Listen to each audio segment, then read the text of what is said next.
Ces trucs, on mange bien. Je peux quoi? On mange bien. On est foutu, on mange trop. On est foutu, on mange trop. Voilà. Merci Mathieu. Allez, on va parler des plantes maintenant. On va parler de la grande consoude avec Olivier Cardon, notre invité spécialiste évidemment de la botanique. Oui. Reconnu maintenant partout en étant l'enfant caché de Giroud et de Steven Seagal. Suite à une émission, voilà. Du coup, vous avez eu les oreilles qui ont sifflé, mais vous êtes quand même avec nous aujourd'hui. Oui, je suis venu. J'ai entendu parler de Steven Roux d'ailleurs. Allez, Mais, alors du coup, mais bon. la grande La consoude grande est avec nous. consoude. Voilà, disons que là on va parler de la grande consoude. C'est Symphytum officinale. Hein. On va dire Symphytum vient du grec, qui veut dire soudé. Officinale, là c'est le latin qui veut dire, utilisé en médecine. Hein. Et consoude vient de consolidare, qui en fin de compte là est du latin, qui veut dire consolider. En fin de compte, la plante était utilisée surtout en premier par les Grecs. Hein. Les recettes sont grecques. Il y a plus de 2000 ans, en fin de compte, pour souder les os. Ah oui. Voilà, souder les os. Hein. Consolider, ça a été utilisé pour les entorses, échymoses.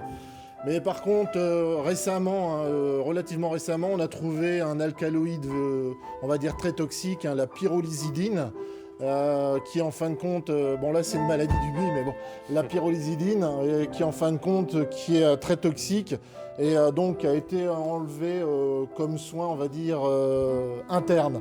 Maintenant, on peut trouver toujours la consoude en médecine, mais en pommade. Ça va être utilisé pour les échymoses, les coups, mal de dos. Mais qu'en pommade. Hein. Alors c'est une plante qu'on peut trouver beaucoup dans la région, qui est la qui est grande partout. consoude, vous la trouvez en prairies humides, bord de marais, en bordure de la Somme, beaucoup les rivières, zones humides. Alors par contre, on va dire, là on va parler de la consoude, c'est pour une utilisation, surtout le purin de consoude, hein, qui on va dire, c'est pour remplacer tous les produits chimiques. Ouais. Parce que la consoude, on peut l'utiliser aussi bien en fongicide, insecticide. Mais en insecticide, c'est un répulsif, hein, ça tue pas les insectes, et aussi en engrais. Alors la recette est simple, hein, c'est 1 litre, dans 1 litre, on va parler plutôt en 10 litres, dans 10 litres d'eau, mais eau de pluie, hein, c'est ce qu'il y a de mieux. On met 1 kilo de plantes fraîches, hein, plantes, feuilles, fleurs, la plante fraîche. La tige, tout, on met tout. La tige, on met tout, et en fin de compte, alors on a 2 processus pour ceux qui ont le nez délicat. On va laisser la plante tremper 24 heures à 48 heures. D'accord. Mais moi, je préconise aux gens de prendre une poubelle tout simple, une poubelle verte à poignée avec un couvercle. Ouais. On met à peu près 50 litres d'eau. La moitié. Voilà, 50 litres d'eau. On met 5 kilos de plantes comme ça, sous cette forme-là, mais dans un sac de pommes de terre. D'accord. On beurre dedans, comme ça permet de mettre la plante dedans. On la laisse, si on la laisse 48 heures, après on enlève la plante, et ça permet d'avoir un... On met tout, les feuilles, les fleurs, tout, hein, à tremper 24 heures, 48 heures.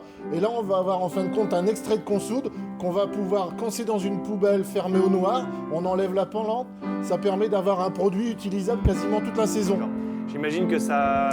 Comme ça sent pas trop. Comme ça sent pas trop. C'est si on laisse, on va dire 15 jours. Ah oui.